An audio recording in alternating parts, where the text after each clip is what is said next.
Alright, so in this video we are going to be reading a book adapted from the first Sam Raimi Spider-Man movie called Your Friendly Neighborhood Spider-Man.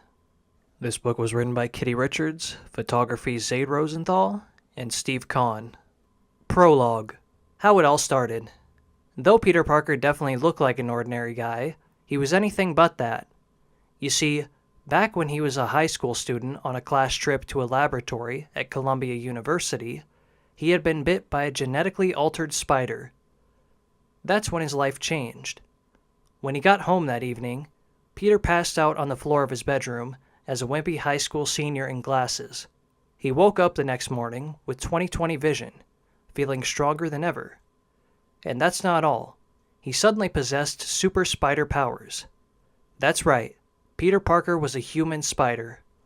Once Peter got his spider powers under control and made himself a proper costume, he became a bona fide superhero. Catching petty thieves, defeating villains bent on world domination, you know the drill. But of course, superheroes don't get paychecks, and Peter had to do something to pay the rent. So he got a job as a freelance photographer. Photography had always been an interest of his back in high school. Taking pictures of what, you may ask? Peter was smart enough to realize that the world wanted pictures of Spider-Man. And who had better access to the web slinger than Peter himself? By rigging a special timer to his camera, he was able to provide the Daily Bugle with exclusive photos of the man in red and blue. Being both a superhero crime fighter and a photographic journalist for one of the city's biggest newspaper, Peter became a very busy young man. Here are just a few adventures of your friendly neighborhood Spider-Man. Chapter 1. Batter Up. Peter Parker sat on the 7 train to Shea Stadium, with butterflies in his stomach. After months of taking nothing but Spider-Man photos, he finally had an assignment he could really sink his teeth into, covering the New York Mets. Being a New Yorker from Queens, Peter had been to Shea Stadium many times, and was really excited to actually sit in a field-level seat, as opposed to the nosebleed seats he could afford in high school, and get up close to the action. He was kind of nervous because he had never covered a sporting event for the paper before, but he was ready to take on the challenge. Peter was working on his 3rd hot dog. He had taken dozens of great shots, including one of a diving play in the outfield. Mr. Jameson is going to be really happy with me, he thought. Maybe I'll even get a promotion. Suddenly, Peter started feeling weird, a little lightheaded. His spider sense was kicking in. Something was about to happen. He could feel it. Peter stood up and ran into the men's room. He tore off his clothes to reveal his spider suit underneath. When Spider-Man emerged from the bathroom, 3 police officers were running by. "We're after a jewel thief," one of them shouted. "He's got $1 million worth of jewels in his bag. We had a car chase all the way from Manhattan." Spider-Man re-entered the stadium, standing in the shadows to avoid being spotted by the crowd. But where was the thief? The stadium was packed. There was no way he or the cops would be able to spot him in this huge crowd. That's when his spider sense kicked in again. He glanced up at the screen in the outfield and saw that the cameras were trained on a very suspicious-looking guy running through the stands. Spider-Man pointed to the screen, and the officer nodded excitedly. It was the jewel thief, and he was headed for an exit. How would they get to him in time? He was on the opposite side of the stadium, all the way by the left field. Spider-Man quickly shot a web into the stands on the other side of the arena. He flipped into the air, soaring high above the crowd. Twisting in the air, he did a perfect somersault and landed right in front of the thief. The crowd, no longer watching the game, roared their approval. Spider-Man was just about to grab the thief when an unexpected thing happened. In a panic, the thief ran straight down to the seats at field level, with Spider-Man right behind him. Then he dove over the railing and ran onto the field. The crowd went wild. Players started chasing him, but no one could catch the thief. He was headed up the 3rd baseline when Spider-Man swung onto the field. Just as the thief was about to cross home plate, Spider-Man zapped him with an extra sticky line of webbing. The thief tripped and slid in the dirt. His bag opened and millions of dollars worth of gems, diamonds, rubies, emeralds, and more spilled across home plate. "You're out," said Spider-Man.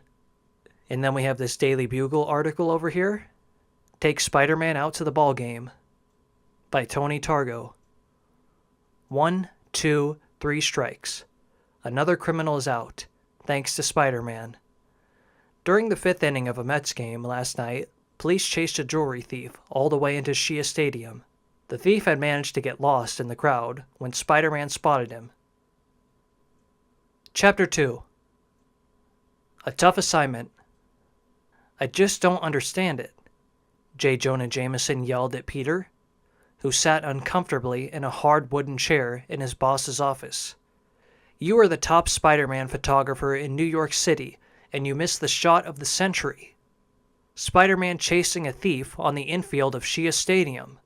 For the first time ever, we got scooped on Spider-Man by every other newspaper in town. We had to run a stock photo.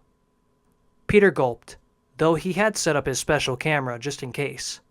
The stadium had been too big, and he had missed all shots of the action. But in the excitement, he had forgotten how disappointed his boss would be. Maybe disappointed wasn't the word. Furious was more like it. You didn't want to make J. Jonah Jameson furious. That was for sure. Especially if you wanted to keep your job. I promise, I'll get a great shot of Spider-Man today, Peter said. J. Jonah narrowed his eyes at Peter. You better, or you're fired. So much for that promotion, Peter thought. He would rig up his camera as usual, but what if nothing happened? This was not looking good. Peter had just set up his camera on a nearby rooftop and was wondering what to do next when he heard a scream. Quickly, he ducked into an alley and changed into his Spider-Man costume. Then, he shot a web onto a nearby building and swung toward the voice. When he arrived at the scene, an anxious crowd had gathered and was staring up at the side of a building. Peter craned his neck to see what was going on. It didn't look good. A window washer was dangling from his platform. A rope had snapped, and so had his safety harness. Spider-Man began to scale the wall when he heard another snap. He's about to fall, a woman shouted. He can't hang on any longer. Spider-Man, help him. Thinking fast, Spider-Man jumped to the ground. What are you doing? A man yelled. Get up there. But Spider-Man knew there was no time. The man would fall in seconds. There wasn't a moment to lose. Spider-Man began to work so fast that he was a blur to the crowd that watched in disbelief. Within seconds, at the base of the building, he had spun the biggest spiderweb that the world had ever seen. And none too soon, for just as he finished the last strand, the man plummeted down and landed safely in the strong webbing. He bounced once, twice, then came to rest, giving everyone on the ground a big thumbs up. Spider-Man jumped up to release the man from the net and set him carefully on the ground. The crowd cheered their approval. Spider-Man had once again bravely saved someone's life, and Peter's job. And we got a Daily Bugle article over here. Webmaster by Buck Decker. Does the web slinger ever take a day off? Thankfully for the citizens of New York City, the word vacation is apparently not in Spider-Man's vocabulary. Yeah, just wait till the next movie. Today, as a window washer was plummeting to most certain death, Spider-Man saved him by instantaneously creating a huge spiderweb to catch his fall. The 42-year-old father of 4 emerged without a scratch. I owe my life to Spider-Man, said the Brooklyn native, as he... Well, that's it. City plans, new policy. After months of legal wrangling between the mayor's office and the... Okay, it looks like that's it for that one. Chapter 3. Peter's Day Off. Peter woke up and smiled. It was his first day off in weeks. He was planning to take it easy. Maybe watch a little TV, read a book, call some friends, or catch a movie. Peter had just popped 2 pieces of bread into the toaster and poured himself a glass of OJ when Aunt May called. She reminded him that he needed to go to the bank. Oh no, I forgot to deposit my check, he moaned. Peter knew his rent check, which he had written 2 days ago, would bounce if he didn't get to the bank as soon as possible. Peter sighed. There goes my leisurely morning. The line at the bank was long. With a shrug, Peter joined the end of it, opened up his newspaper, and began reading. He was scanning the comics page when he got that feeling again, the tingling spider sense that told him that he or someone nearby was in danger. It was very, very strong this time. Peter slipped off the line and ducked behind a pillar to strip down to his Spider-Man costume. "This is a hold-up," a voice boomed. "Everyone down on the floor. If you follow my directions, no one will get hurt." Spider-Man peered around the pillar. There were 3 robbers in black knit caps. 2 of them had guns. The other one had a big bag that he apparently was planning to fill with lots of money from the bank. The robber with the bag walked up to a teller's window, and the other 2 stayed behind to keep their eyes and their guns trained on the bank customers, who were all lying face down on the floor. "Nobody make a move," they warned, and nobody moved a muscle, except for Spider-Man. But he knew he had to be extremely careful in a situation like this. One false move, and a jittery bank robber could injure an innocent person. Very quietly, he crept up the pillar toward the ceiling. He sat up there waiting patiently, like a spider waits for a fly to land in its web. He waited until one of the gun-toting bank robbers turned his head, and in that split second, Spider-Man lowered himself halfway down from the ceiling on a web. Putting one hand over the robber's mouth, he quickly spun the man around and around, covering him with a thick coating of spider webbing, like an insect about to become a spider's next meal. Then he pulled the robber up to the ceiling and fastened him there. He was wrapped up so tightly he couldn't move. All of this was done so quickly that the second gunman didn't even notice anything was wrong until he turned around and couldn't find his partner. "Hey, where did he go?" he asked, dumbfounded. As he was looking around in confusion, Spider-Man secured him the very same way. Soon, both of them were suspended from the ceiling. 2 of the biggest flies anyone had ever seen. There, now that the guns were out of the way, Spider-Man was ready for some more action. The other thief was stuffing his bag full of cash. When Spider-Man lowered himself down from the ceiling, coming to a stop right behind him, Spider-Man tapped the robber on the shoulder. "What?" the man said irritably. "Can't you see I'm busy?" He turned around and his mouth fell open. The robber looked around for his friends, but they were gone. In a panic, he started to run. The robber ran into the stairwell and headed straight up to the roof. But Spider-Man already knew where he was going and got there first. "You should really consider finding another career," said Spider-Man as the robber emerged from the stairwell. Suddenly, the robber charged at Spider-Man. He pulled back his fist, about to punch Spider-Man right in the jaw. Of course, Spider-Man saw the whole thing coming and quickly stepped out of the way. The robber flew past Spider-Man and tumbled off the roof. Spider-Man jumped after him. On the way down, he grabbed hold of the robber's coat and helped him safely to the ground. When they reached the sidewalk, everyone was shouting, "Hooray for Spider-Man!" Spider-Man smiled with the satisfaction of a job well done.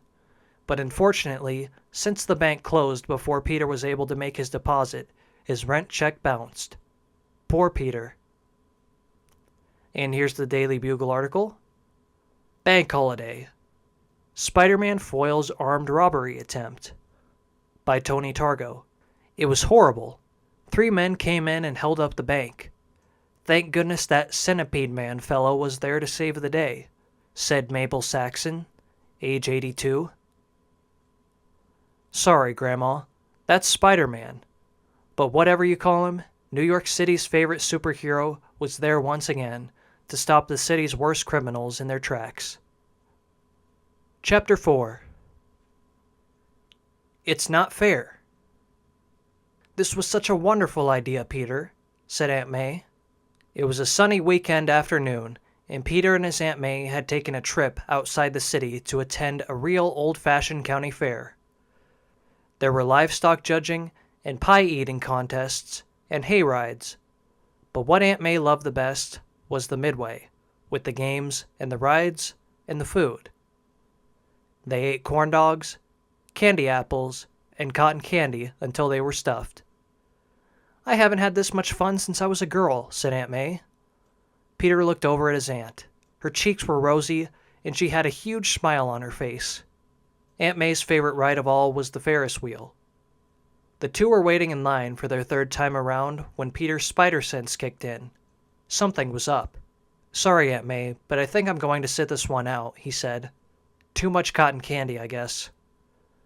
"Okay, Peter, but you don't know what you're missing," said Aunt May. Peter scanned the crowd. What could be wrong? Everyone seemed to be having a great time, laughing and smiling and enjoying the fair. Just then, he heard it. "Help! Help! My little girl!" The fairgoers were pointing up to the sky. A hot air balloon was floating above their heads. It appeared that no one was in it. Spider-Man looked closely. He could see a little hand on the basket edge. "My little girl is in the balloon! Somebody save her!" The crowd looked at one another in a panic. How could they possibly stop the balloon? Peter ducked behind a game booth and stripped down to his Spider-Man costume. Then he ran out into the crowd and stared at the hot air balloon. What was the safest way to stop the balloon? He could create a huge net above it, but it was windy, and he couldn't be sure which way the balloon would float. Or he could swing himself up to the basket and hope he could steer it to safety. "Oh no, it's headed toward the power lines," someone shouted. There was no more time to think. Spider-Man quickly raised his wrist, and splat, he shot a line of webbing right at the bottom of the balloon's basket. It looked like Spider-Man was holding the string to the world's largest helium balloon. He was all set to start reeling it in when a huge gust of wind lifted the balloon higher in the air, pulling Spider-Man right up with it. The crowd gasped. Were Spider-Man and the little girl doomed? Luckily, Spider-Man flew right by the Ferris wheel. He managed to grab onto it as he passed. Still clutching the web tightly in his hand, he clambered up the spokes of the wheel and sat in the seat right next to his Aunt May. "Oh my," she said. After attaching the end of the web to the Ferris wheel bar with some extra strong spider webbing, he carefully climbed up the web. He peeked over the edge of the basket to find a very scared little girl. "Hi, Spider-Man," she whispered. "Hi there," replied her rescuer.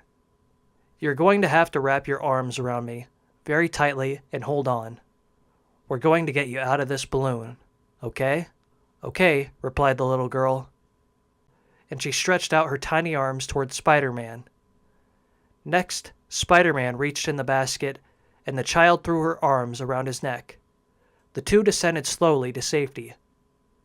When they got to the ground, he handed the girl over to her very grateful mother. "Thank you, Spider-Man," she said, tears in her eyes. "You rescued my little one." Peter found his clothes and returned to his Aunt May, who was just getting off the Ferris wheel. "Peter! Peter!" she called. "Did you see it?" "See what?" he asked. "I can't believe you missed the excitement," Aunt May gushed. "A little girl was in a runaway hot air balloon, and guess who came to save her? He sat right next to me on the Ferris wheel." Peter pretended to think. "I can't guess. Tell me," he said. "Spider-Man," she said. "Just imagine, he was here at the fair today, too." "What a coincidence," Peter repeated. "More cotton candy, Aunt May?" "Don't mind if I do," she replied. "Make mine blue this time, please." Before Peter went for more cotton candy, he stopped to retrieve his camera. As usual, Peter had set up his camera just in case Spider-Man would have to spring into action. He didn't want to miss any more exclusive photos of the web-slinger. He had gotten into enough trouble with Mr. Jameson the last time that happened. Today, he was sure he'd gotten great pictures of Spider-Man. Mr. Jameson would be happy. Maybe he would finally get a raise. A Daily Bugle article? Spider-Man's Full of Hot Air, by Nancy Henson. "She was headed for some power lines," said Fred Chambers, age 64, shaking his head in disbelief as he described watching a runaway hot air balloon at the Willington County Fair today. I thought the little girl in the basket was a goner. Then along came Spider-Man to save the day. Chambers was one of the hundreds of people who witnessed Spider-Man make yet another fantastic save. Chapter 5. Where There's Smoke. Peter was sitting on a city bus on his way to work. He was lost in a daydream about winning the Pulitzer Prize for his photographs of something other than Spider-Man, when the blare of honking horns snapped him out of it. He realized the traffic light had changed several times and they still hadn't moved. Traffic was at a standstill. He walked to the front of the bus. "What's going on?" he asked the bus driver. "Not sure," the driver replied. "But it's got to be something bad. They're redirecting traffic to Fifth Avenue and..." Suddenly, Peter's spider sense started up. "This stop, please," he managed to say. He stumbled off the bus. But which way should he go? He looked up when suddenly he saw it. Thick black smoke. Peter took off, running as fast as he could. He ducked into an alley and swung back out as Spider-Man. Then he made his way down the street as fast as he could. When he got to the burning building, he could see the firefighters leading people out. Everyone appeared to be safe and sound. But then why was his spider sense still tingling? Spider-Man watched as the last of the residents was led out of the building. "That's it," called the fire chief. "Everyone's safe." That's when a woman came running up to the firefighters. "My baby! My baby!" she wailed. "She's still inside." "There's still a baby inside," one of the firefighters shouted, strapping an oxygen tank to his back. Spider-Man ran forward. The man's smoke-blackened face looked exhausted.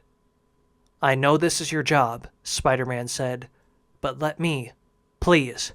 The woman told Spider-Man which window was the baby's room, so he shot his web at the nearest fire escape. But the web melted. The fire was so incredibly hot. Spider-Man quickly shot another web at the building across the street and swung across as fast as he could. Crash! He broke the window with his feet and landed with a triumph in the dark apartment. The smoke was so thick that Spider-Man could hardly see. Where was the baby? Was she okay? He concentrated as hard as he could with his spider sense, and could just make out a faint crying in the corner of the room. He followed along in the dark, and bumped into the baby's crib.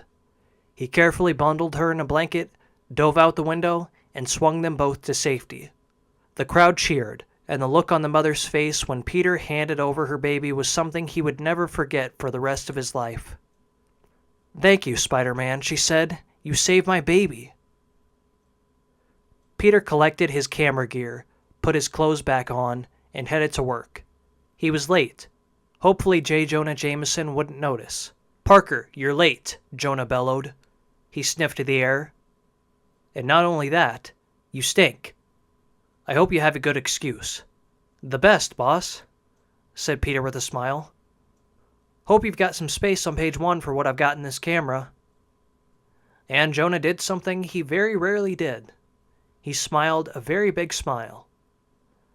And yeah, as we can see from this Daily Bugle article, it looks like from the picture that was the scene from the first Spider-Man movie where he goes and rescues the baby from the burning building. Except they're just leaving out the part that he fought the Green Goblin after that.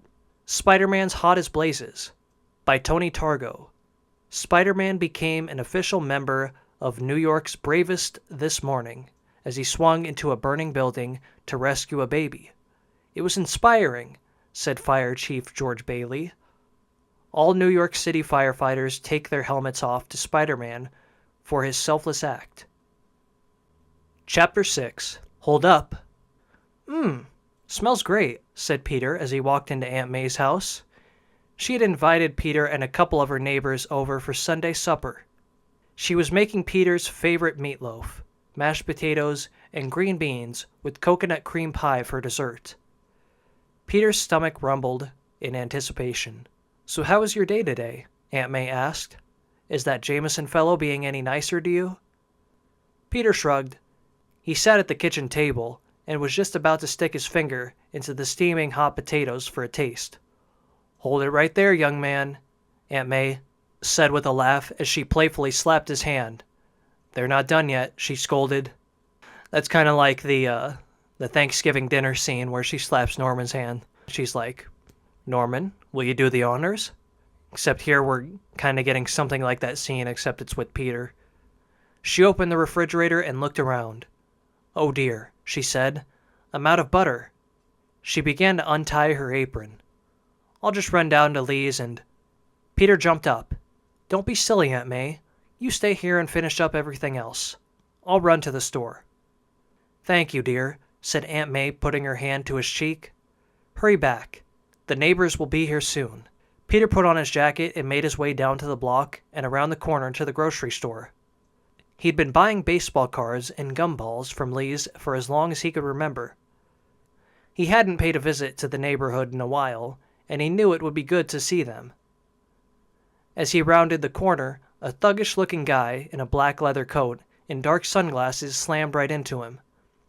"Pardon me," Peter said. Aunt May had always taught him to be polite.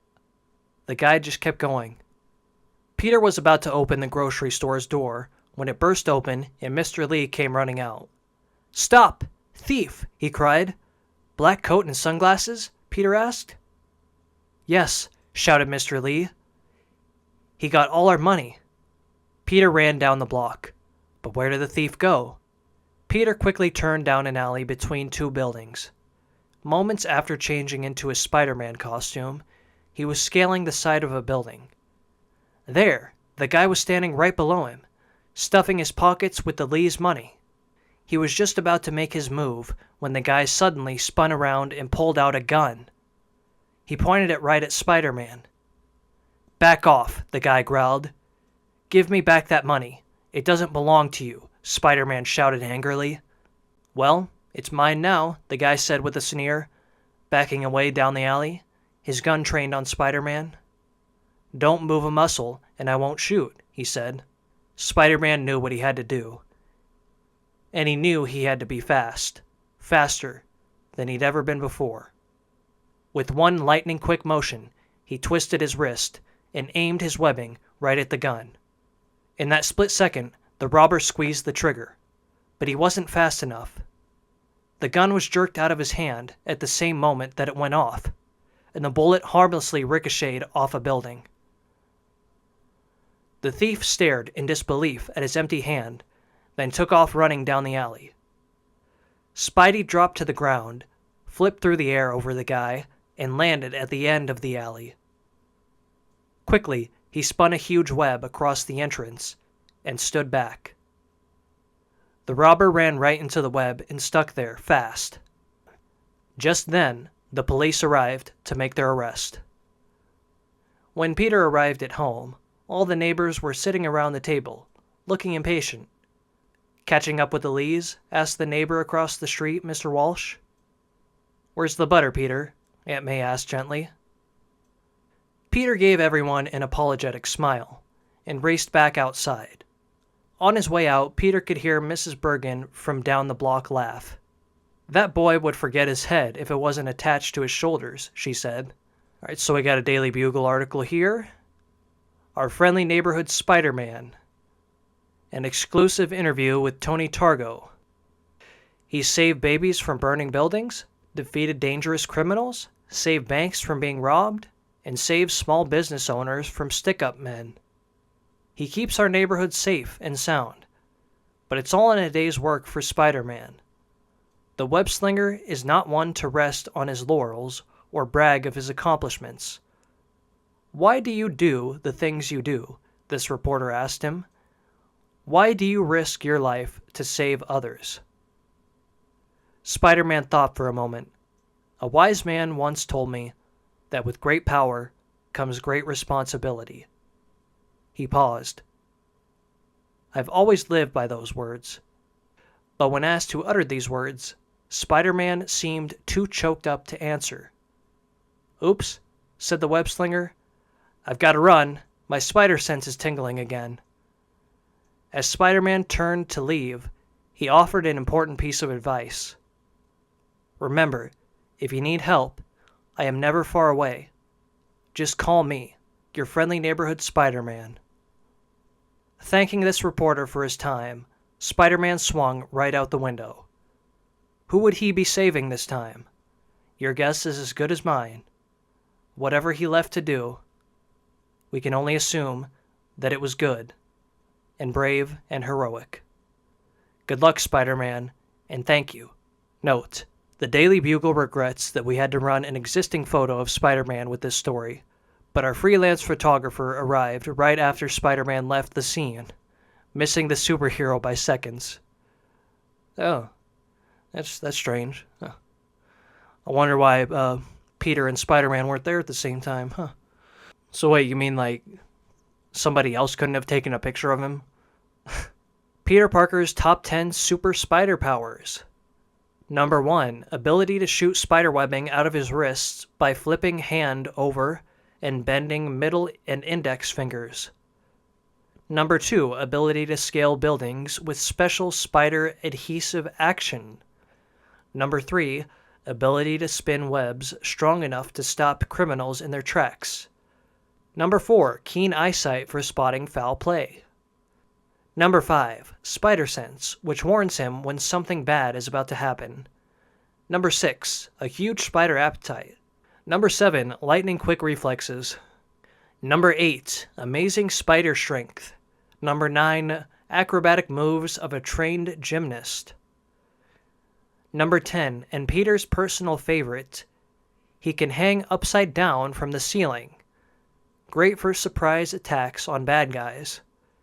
It's kind of like what that laboratory spider did to him. Alright, well, that was the book, Your Friendly Neighborhood Spider-Man. Let me know what you thought about this book. I thought it had some fun moments. I think it's just kind of like a collection of like little short stories that take place, kind of around the first Spider-Man movie. I think it's meant to focus more around like the Daily Bugle and Peter's job at the Daily Bugle, stuff like that. Because, I think at the end of each chapter we had an article from the Daily Bugle. I'd say they could have added the Green Goblin to this book, considering that we had that scene where Spider-Man rescues the baby from the burning building. And, he was supposed to face the Green Goblin after that. But yeah, I don't really know why they didn't do that, but I just suppose they decided not to. So, either way, it's a fun read, a fun adaptation. So yeah. If you enjoyed the video, make sure to subscribe and leave a like. And with that being said, I'll see you next upload.